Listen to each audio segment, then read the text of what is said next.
감사합니다. 우리를 사랑하셔서 정말 우리에게 한순간도 그 관심과 또 그 눈길을 거두지 않으시고 끊임없이 우리를 먼저 찾아오셔서 우리에게 오늘도 말씀하여 주시는 우리 하나님 아버지, 이 시간 오늘 우리에게 주시는 말씀을 기다립니다.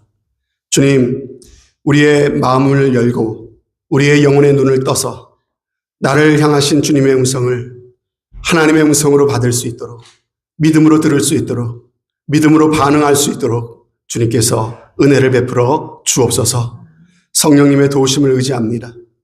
이 땅을 살면서 참으로 고난 중에 있고 또 방황하는 심령들이 하나님의 말씀의 빛을 통해 갈 길을 보게 하시고 하나님의 뜻을 깨닫는 복된 시간 되게 하여 주옵소서. 주님을 의지합니다. 성령님께 온전히 맡겨드립니다. 주님만이 영광받아 주옵소서. 감사드리며 예수 그리스도를 받들어 기도하옵나이다. 아멘.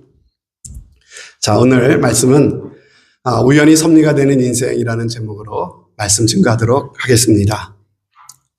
여러분, 우리의 삶은요, 정말 우리가 마음 먹은 대로 또 우리가 기대했던 대로 그렇게 이루어지지만은 않는 것 같습니다.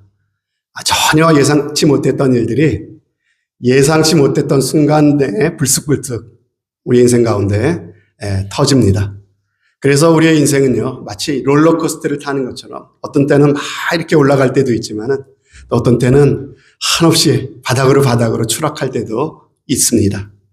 그래서 이 세상을 살아가는 사람들, 그 사람들을 보면은요, 저마다 다 숱한 사연들을 가지고 살아가고 있는 것을 봅니다.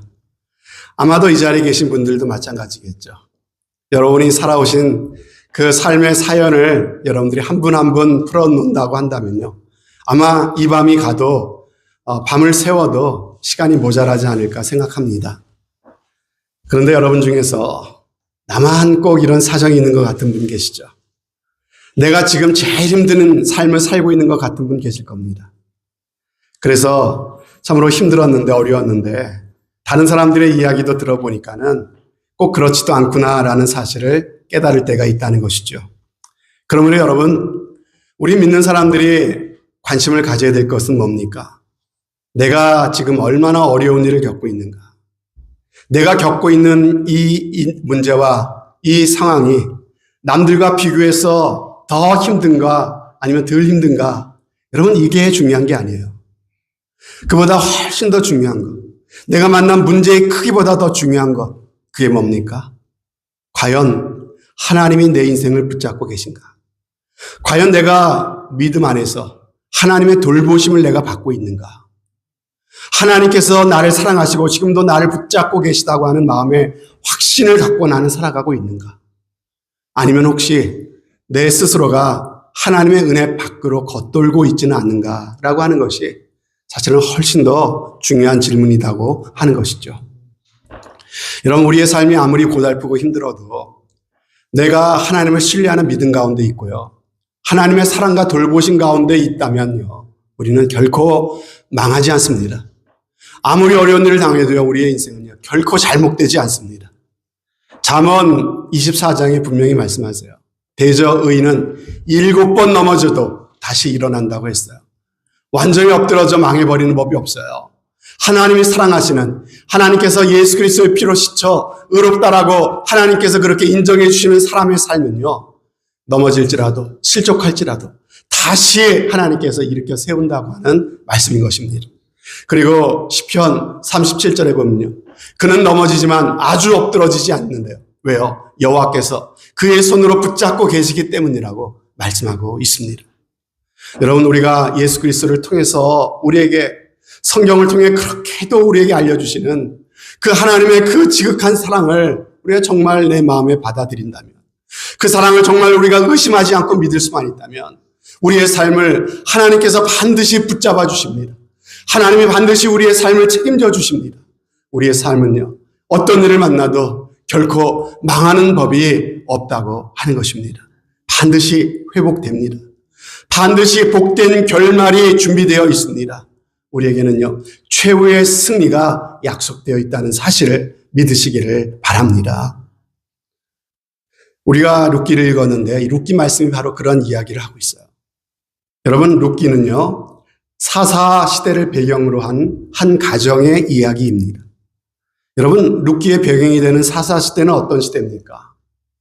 이스라엘에 왕이 없었던 시대예요. 왕이 없으므로 사람들이 각자 자기 생각에 옳은 대로 행했던 시대. 그래서 영적인 암흑 시대, 죄악이 관영했던 시대가 바로 사사 시대였다고 하십니다. 여러분, 이 혼란한 사사 시대, 사사기에서 다윗 왕조가 탄생하는 사무엘서로 넘어가는 그 중간에 위치하고 있는 것이 바로 이 룻기라고 하는 말씀입니다. 여러분, 이 룻의 이야기, 이 나오미의 가정 이야기가 바로 사사기와 사무엘서 중간에 위치하고 있다는 것이 우리에게 주는 의미가 있습니다. 여러분, 이 룻기를 우리가 생각할 때 완전히 무너져버리고 소망을 잃어버렸던 한 가정이 하나님의 은혜가 임하니까는 멋지게 회복되었다는 이야기, 그것이 이 룻기가 전하려고 하는 메시지의 전부가 아니라는 것이에요.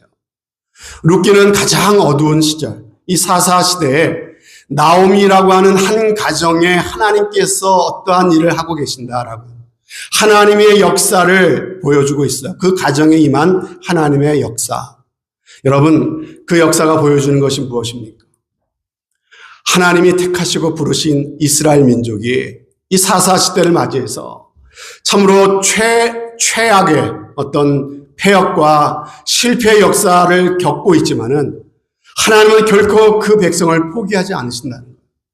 마침내 구원의 반전을 이루어 가시기 위해서 하나님의 놀라운 구원의 역사를 이룰 한 사람, 다윗이라고 하는 그 구원의 한 인물을 하나님께서 이 가정을 통해 어떻게 준비하고 계시는지를 보여주고 있는 것이 바로 이 룻기서의 말씀이다라고 하는 것이에요. 여러분, 세상을 볼 때 하나님이 안 계신 것처럼 보였어요. 하나님이 세상을 포기하고 세상을 떠난 것처럼 보였습니다. 그러나 하나님은 결코 세상을 포기한 적도 없으시고 하나님께서 택하신 백성들을 떠나신 적도 없으십니다. 그들을 잊지 않으셨습니다.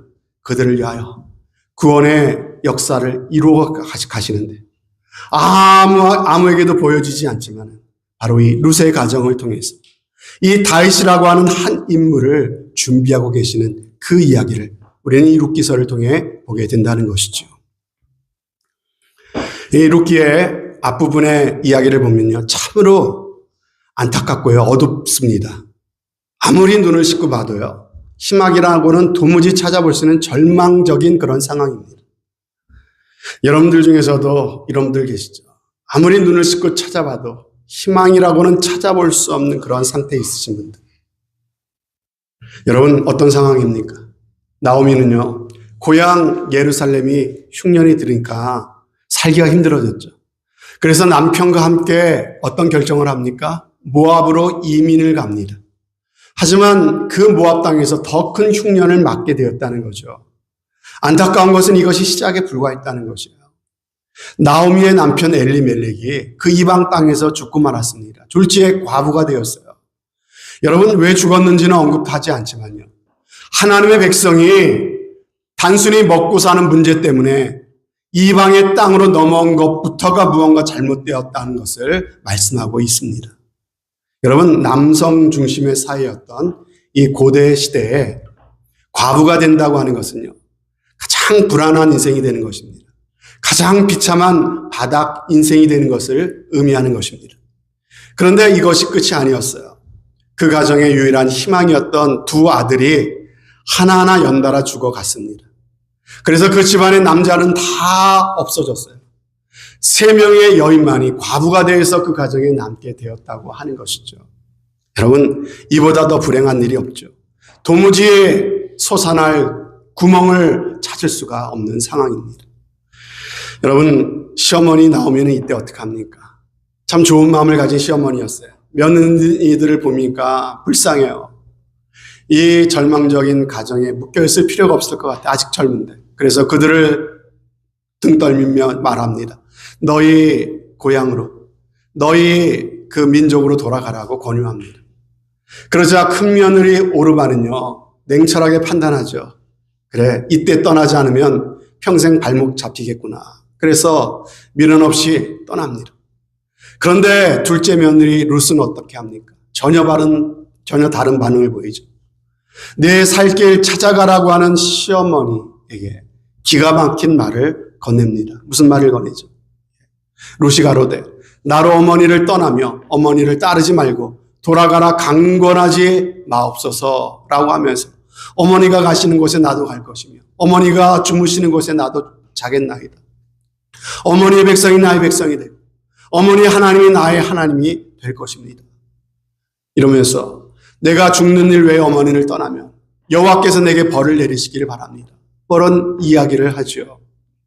여러분, 사람은요, 어려워지면은요, 다른 사람을 배려하기보다 내가 먼저 살아야 되겠다는 본능이 발동합니다.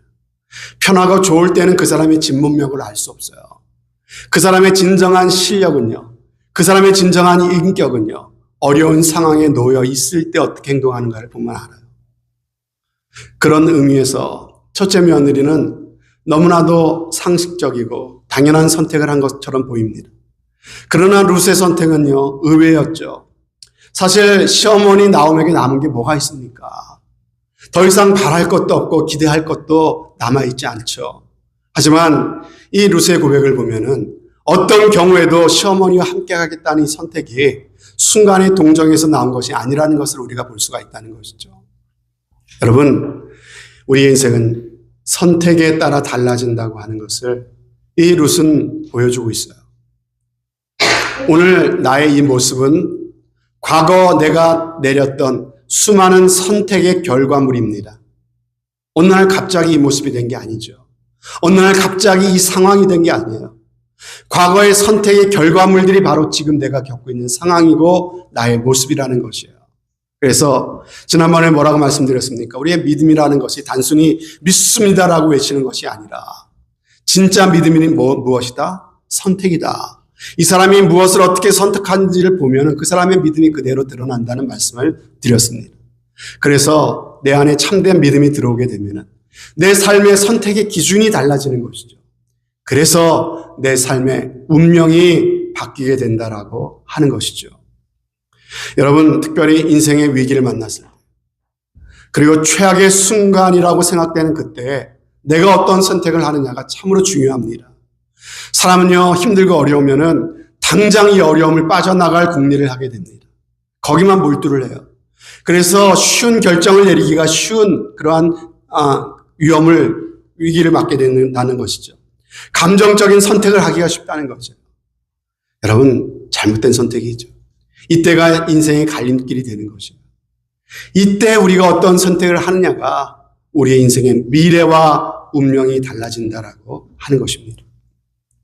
룻은 자신의 선택에 생명을 걸었습니다. 자신의 운명과 미래를 걸었어요. 나는 죽어도 어머니를 떠나지 않겠습니다. 라고 하는 굳은 결단과 선택을 했습니다. 여러분, 성경에 보면은요, 이런 결단과 선택을 했던 사람들이 나오죠. 에스더라는 사람, 민족의 위기 가운데 내가 죽으면 죽으리라 라고 하는 그러한 선택을 했을 때 그런 민족을 구원하는 그러한 위대한 여인이 되었습니다. 여호수아도요, 여러 신들 앞에서 우물쭈물하고 있는 백성들에게 단호하게 외칩니다. 오늘날 너희가 섬길 신을 너희가 택해라. 오직 나와 내 집안은 여호와만을 섬기겠노라 라고 그렇게 이야기하지 않습니까? 여러분, 이처럼 우리의 인생의 갈림길에는요, 우리 자신의 운명을 건 선택과 결단이 있습니다. 오늘 세례를 받으신 안경순 성도님께서 세례 교육을 통해서 예수 그리스도를 영접하셨는데 참으로 눈물로 예수 그리스도를 영접하셨어요. 얼마나 감사한지 모르겠습니다. 이것은 더 이상 내 인생이 이제는 내가 주인이 아니라 내 인생에 내가 하나님 노릇하는 것이 아니라 이제는 예수님을 내 마음에 영접하고 모시고 예수님이 이제는 내 삶의 주인 되시는 삶을 살아가겠다라고 하는 믿음의 결단이었습니다. 그 선택은요, 하나님이 내 운명을 책임져 주시는 하나님의 섭리와 은혜 안으로 들어가는 놀라운 출발점이 된 줄로 믿습니다. 혹시 여러분 중에서 이런 믿음의 결단과 선택이 없으셨던 분이 있다면요. 오늘 이 시간 다시 한번 하나님 앞에 돌아오시고 하나님의 은혜 안에 들어오시는 선택과 결단의 시간이 되시기를 바랍니다. 그리고 이미 이 믿음의 결단을 하신 분이라면요. 하나님 앞에 다시 한번 나를 돌아보고 그 선택과 결단이 가져오는 놀라운 은혜의 그 결과를 확인해 보는 그런 시간이 꼭 되었으면 좋겠습니다. 그렇다면요, 룻이 나오미를 따라가기로 그렇게 선택했던 이유가 무엇일까요? 단순히 인간적인 정 때문일까요? 홀로 된 어머니가 불쌍해서일까요? 아닙니다. 룻은 뭐라고 말하죠? 어머니의 백성이 나의 백성이 되고 어머니의 하나님이 나의 하나님이 되시리니. 무슨 말입니까? 나도 우리 어머님, 시어머님이 믿고 섬기는 하나님을 나도 끝까지 포기하지 않겠다. 그분만을 따르겠다고 하는 고백이죠. 이 집에 이사 와서 내 인생이 지금 모든 것을 다 잃어버렸다 할지라도 내가 잊어버릴 수 없는, 결코 포기할 수 없는 마지막 남은 한 가지. 하나님을 믿는 그 신앙만큼은 내가 끝까지 포기하지 않고 붙잡겠다고 하는 믿음의 선택인 것입니다. 이 결단이 바로 이 룻과 그 가정에 하나님의 은혜를 가져오게 하는 놀라운 선택이 되고 있다는 것이죠. 여러분, 선택이 중요합니다. 위대한 인생의 반전은요, 위대한 선택을 통해 찾아오게 되는 것입니다. 지금 나의 삶의 모습이 마음에 들지 않으시는 분들, 나의 미래는 지금 나의 선택에 달려있다는 것을 기억하시고 여러분의 선택을 하나님 앞에 바로 하신다면 여러분의 미래와 여러분의 운명은 달라지게 될 줄로 믿습니다. 보십시오. 드디어 나오미는 모든 것을 잃고 며느리 룻과 함께 고향 베들레헴으로 돌아옵니다. 당장에 먹을 것이 없으니까 룻은 밭에 나가서 추수를 하고 남은 이 바닥에 떨어진 이삭들을 줍는 일을 시작을 하게 됩니다. 그렇게 그 가정의 평범한 일상이 베들레헴으로 돌아온 그들의 일상이 시작이 됩니다. 그런데 예기치 않은 일들이 벌어지기 시작합니다. 룻이 이삭을 주우러 나간 밭에 우연히도 그 지방의 유력한 사람인 보아스가 나와서 있습니다. 그 땅이 바로 보아스의 땅이었던 것이죠. 그리고 때마침 보아스가 밭에서 허리를 구부리고 이삭을 줍고 있는 이 룻이라는 여인을 보게 됩니다. 그런데 이상하죠? 보아스의 눈길이 자꾸 그녀를 향하는 것입니다. 마침내 보아스가 룻에게 다가갑니다. 그리고 그녀에게 이런 의미 있는 말을 전합니다. 12절 말씀에 이스라엘의 하나님 여호와께서 그 날개 아래 보호를 받으러 온 네게 온전한 상 주시기를 원하노라. 이렇게 말을 건넵니다. 룻도 이 밭에 나오기 전에 시어머니에게 이런 비스무리한 얘기를 한 적이 있어요. 나로 밭에 가게 하소서. 내가 네게 은혜를 입으면 그를 따라서 이삭을 주겠나이다. 네게 은혜를 입으며 이렇게 말하고 있어요. 또 이 룻이 이렇게 이야기하는 보아스에게 뭐라고 얘기합니까? 보아스에게 한 말이 다음에 또 나오죠. 나는 이방 여인이오늘 당신이 어찌하여 내게 은혜를 베푸시며 나를 돌아보시나이까. 여러분 무슨 말입니까? 룻은 계속 얘기할 때 은혜. 내가 누군가에게 은혜를 입으며 당신은 어찌하여 내게 은혜를 베푸시나이까. 은혜라고 하는 말을 하고 있어요. 여러분 은혜가 뭡니까? 은혜는 어느 날 갑자기 하나님께서 나에게 참으로 베풀어 주시는 하늘에서 어느 날 갑자기 뚝 떨어지는 것이 아닙니다. 어느 날 갑자기 생겨나는 근거 없이 생겨나는 것이 아니에요. 하나님의 은혜는 우리의 일상을 통해 우리의 만남을 통해서 하나님께서 우리의 삶 가운데 일하시는 방법입니다. 특별히 보아스와의 만남을 통해서 이 룻에게 하나님의 은혜가 주어지고 있다는 것을 보시길 바랍니다. 여러분 보아스는 누굽니까? 그 땅에 아주 부유하고 유력한 사람이었습니다. 여러분 가난한 과부였던 이 룻의 입장으로는 도무지 쳐다볼 수도 없고 감히 가까이 갈 수도 없는 그러한 입장이었습니다. 그런데 하나님의 은혜가 룻과 함께 하니까는 생각지도 못했던 일들이 벌어지기 시작합니다. 제가 앞에서 룻이 우연히 보아스의 밭에서 이삭을 주게 됐다고 그랬는데, 여러분, 우연이라고 말하니까 아니 무슨 목사가 우연이라고 하는 말을 쓰나 이렇게 생각하실 분이 계실지 모르겠습니다. 그러나 저는 성경을 그대로 여러분들에게 인용한 것입니다. 오늘 본문 3절 말씀에 보면은요, 분명히 뭐라고 되어 있습니까? 룻이 가서 베는 자를 따라 밭에서 이삭을 줍는데 우연히 엘리멜렉의 친족 보아스에게 속한 밭에 이르렀더라. 여러분, 그런데 그 뒷절에도 보면요, 마침 보아스가 베들레헴에서부터 와서 베는 자들에게 이르되, 여러분, 우연이라고 하는 말, 마침이라고 하는 말은요, 뭔가 의도되지 않은 거예요. 계획을 세운 것이 아니에요. 가서 뭐 돈 많은 사람, 영향력 있는 사람 만나서 어떻게 내 인생의 어떤 운명을 바꿔보겠다, 어떻게 계획을 세운 것이 아니라 우연히 된 거예요. 우연히. 생각지 못한 순간이 되어지는 것입니다. 여러분, 은혜라고 하는 게 뭘까요? 세상 사람들이 말하는 이 우연이라고 하는 것을요, 하나님께서 섭리로 바꿔주십니다. 이게 바로 은혜입니다. 우리의 삶에 우연히 일어나는 일들을 통해서 하나님이 개입해 주시고 하나님께서 일하시는 것이 바로 은혜인 거예요. 우리의 평범한 일상이지만은 하나님이 개입하시기 시작하면요, 그 가운데서 기가 막힌 반전이 시작된다는 사실을 오늘 말씀은 우리 가운데 보여주고 있는 것입니다. 성경에서 이런 이야기가 또 나와요. 에스더서에 보면은 바사 제국의 2인자라고 할 수 있는 하만이 유대인들을 멸절시키려고 하는 그런 계획을 세우죠. 특별히 눈에 가시가 떴던 이 유대인 문지기였던, 왕궁 문지기였던 모르드게를 메어 달게 하려고, 왕한테 허락을 받으면 그 장대 높은 데 메어 달라고 장대를 준비해 놨어요. 그런데 마침 그 하만의 음모가 시행되기 바로 전날 밤에 어떤 일이 벌어집니까? 아하수에로 왕이 잠자리에 들었는데 이상하게 그날따라 잠이 안 오는 거예요. 잠이 오지 않으니까 평소에 하지 않던 일을 한 가지 합니다. 이 일이 뒤척해도 잠이 안 오니까는 신하를 부릅니다. 왕의 역대일기를 가져오너라. 역대일기를 가져와서 그것을 읽기 시작해요. 역대일기를 읽다 보니까요, 자기가 미처 보지 못했던 한 가지 사건을 보게 됩니다.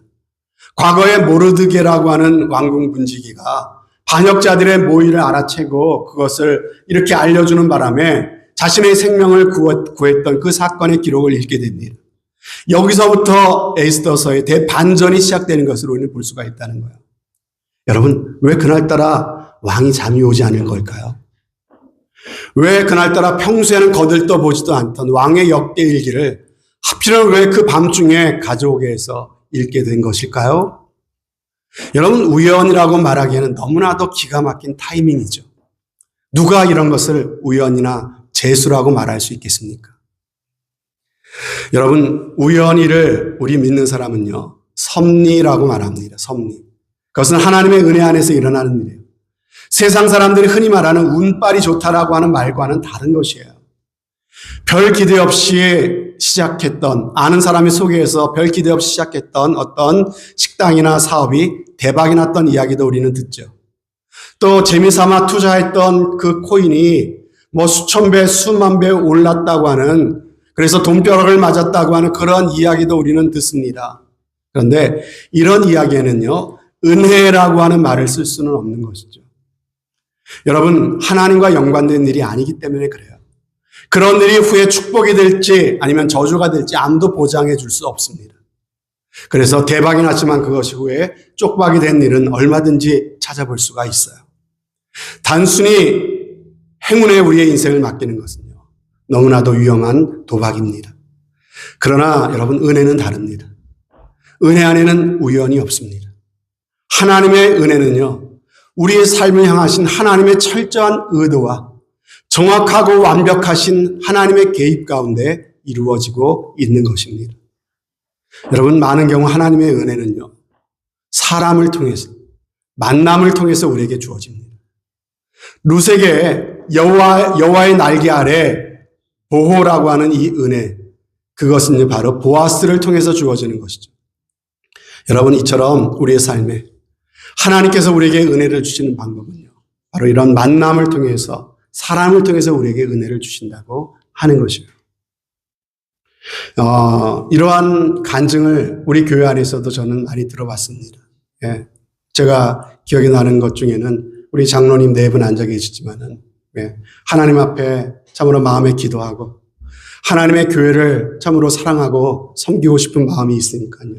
주위를 섬길 수 있는 직장, 그리고 크리스찬 사업자를 만나서 일을 시작했으면 좋겠다라고 그렇게 기도를 했더니 참으로 의도치 않게 우연히 요기스 프랜차이즈를 하는 사장을 만나게 되고, 그리고 또 그 장소를 찾아다니는데 우연히 공사 중인 지금 저 패스픽에 있는 요기스 그 사업터를 보게 되고, 거기에 사람을 만나서 그 장소를 얻게 되는데 도무지 갖고 있는 돈이 없어서 그것에서 식당을 시작할 수 있는 여건이 되지 않는데, 우연히 과거에 그 회사를 경영할 때 거래를 했던 그 은행의 높으신 분이 안부 전화가 와서 이야기를 나누는 가운데 식당을 오픈하려고 하는데 돈이 부족합니다.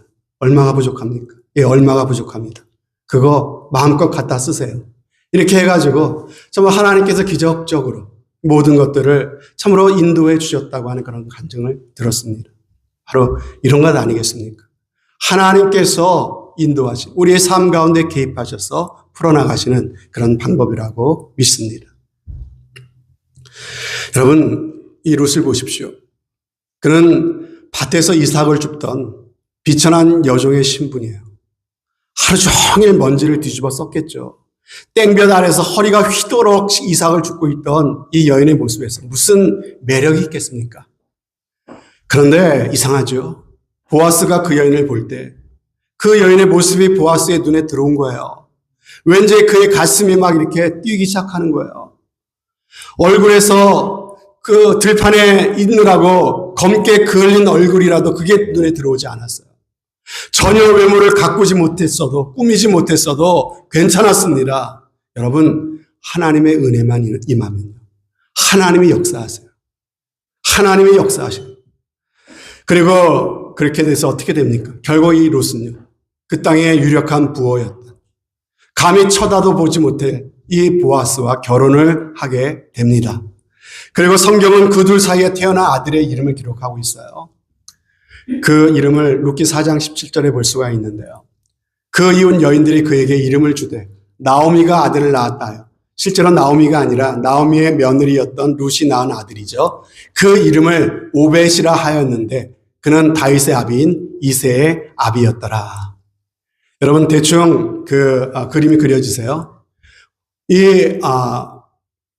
보아스와 결혼을 해서 아들을 낳았는데 오벳이라고 하는 아들을 낳았어요. 예. 자, 보이시죠? 오벳이라는 아들을 낳았는데 오벳이 이새를 낳고 이새가 다윗 왕을 낳았습니다. 이 룻은 누가 된 것이에요? 다윗 왕의 증조 할머니가 된 것이죠. 여러분, 어찌 이방 여인인 룻이 이스라엘 사람들이 가장 존경하는 다윗의 할머니가 될 수 있는 것입니까? 어떻게 밑바닥까지 갔던 가정인데 더 이상 바랄 것도 없고 기대할 것도 없는 솟아날 구멍이란 보이지 않던 이 가정에 어떻게 이런 일이 일어난 것입니까? 이것이 바로 하나님이 주시는 은혜가 보여주는 명드라마고 대역전극이다라고 하는 것이죠. 여러분, 저와 여러분들에게도 참으로 이러한 하나님의 은혜가 꼭 있었으면 좋겠습니다. 하나님께서 우리를 향해 갖고 계신 계획은요, 내가 예상하고 내가 생각하는 것보다 큽니다. 내가 기대하고 내가 믿는 그 크기보다 더 큰 계획을 갖고 계신 분이 하나님이신 줄로 믿습니다. 여러분들, 그러한 은혜가 우리의 삶 가운데 꼭 나타났으면 좋겠어요. 그런데 이러한 은혜가 아무에게나 주어진다기보다 오늘 이 은혜를 참으로 가져오게 했던 것이 무엇입니까? 룻의 위대한 결단과 선택이었다는 것이죠. 다시 한번 룻의 고백을 읽어보겠습니다.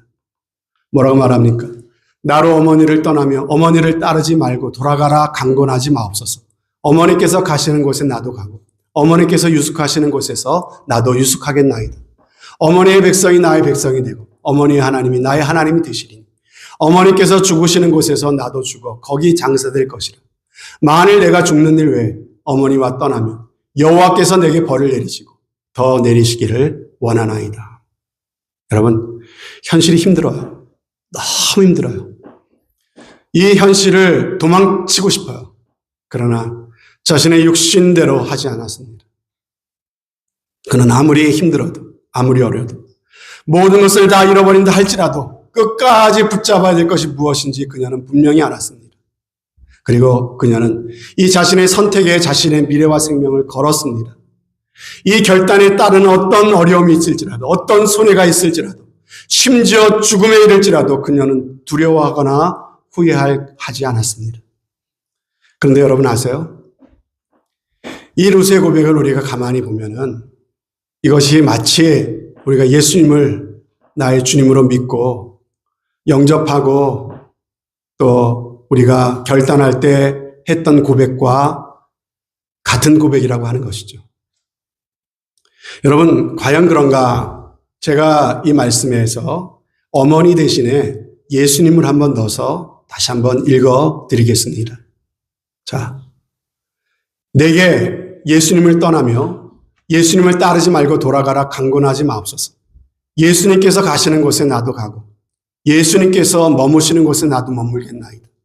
예수님의 백성이 나의 백성이 되고 예수님의 하나님이 나의 하나님이 되시리니 예수님께서 죽으시는 곳에서 나도 죽어 거기 묻힐 것이라. 만일 내가 죽는 일 외에 예수님을 떠나면 여호와께서 내게 벌을 내리시고 더 내리시기를 원하나이다. 여러분, 우리도 예수님에 대해서 이런 결단이 있어야 되지 않겠습니까? 이 선택과 결단이 있다면 우리 인생의 최악의 순간이 다가온다 할지라도요, 우리의 인생은 하나님의 손 안에 있기 때문에 안전합니다. 거기에 머물러 있지 않습니다. 반드시 하나님께서 우리의 인생 가운데 참으로 놀라우신 은혜와 최후 승리를 약속해 주심을 여러분들 믿으시기를 바랍니다. 사랑하는 여러분, 가난과 절망의 밑바닥에서 예수 그리스도의 영광스러운 가문 안으로 들어가는 이 놀라운 상승, 이 놀라운 인생의 역전은요, 루스의 이야기로 끝나는 것이 아닙니다. 루스의 이야기로 끝난다면 이 말씀을 성경에 기록해 놓으시고 우리에게 읽도록 하시지도 않으셨겠죠. 이것은 우리에게 주시는 동일한 하나님의 약속인 줄로 믿습니다. 우리도 이러한 은혜를 참으로 의지하고 하나님 앞에 우리의 인생과 우리의 운명을 건 결단과 선택을 할 수 있다면 하나님께서 우리의 삶을 반드시 이렇게 책임져 주실 줄로 믿습니다. 이러한 은혜가 우리 가운데 꼭 있었으면 좋겠어요. 그런데 우리가 이 땅을 살아가는 우리의 삶의 현실은요, 결코 만만하지 않습니다. 예수 그리스도를 믿으면 하나님께서 우리 인생을 책임져 주신다고 했는데 내 인생의 현실을 바라보면 마치 하나님께서 나를 잊으신 것 같고 나는 버림받은 것이 아닌가라는 생각이 들 때도 있을 수 있습니다. 그러나 그때 여러분의 마음과 생각을 지키시기를 바랍니다. 내가 내 인생을 이렇게 안 풀려서 하나님의 사랑을 받지 못한 것이 아니라요, 하나님은 이미 우리에게 그 어느 누구도 부정할 수 없는 나를 향한 하나님의 사랑을 확실히 증명해 주셨습니다.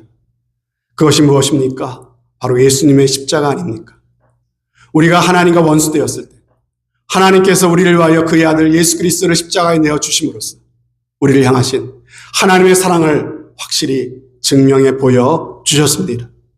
그 어느 누구도 부정할 수 없는 하나님의 사랑을 예수 그리스도를 믿음으로 우리는 받게 된 것입니다. 여러분, 다른 것으로 하나님의 사랑을 확인하려고 하지 마십시오. 예수 그리스도를 통해서 하나님의 사랑을 붙잡으시기를 바랍니다. 그 사랑을 확신하시고 끝까지 그 사랑을 의지하시기를 바랍니다. 하나님께서 살아계시다면 끝까지 예수 그리스도를 믿는 그 믿음을 붙잡고 살아가고 인내하는 사람을 하나님께서 반드시 붙잡아 주시고 참으로 그 어려움과 환난을 이기게 하시고 그것을 바꾸어 우리 인생의 놀라운 반전과 참으로 회복의 은혜를 베풀어 주실 줄로 믿습니다.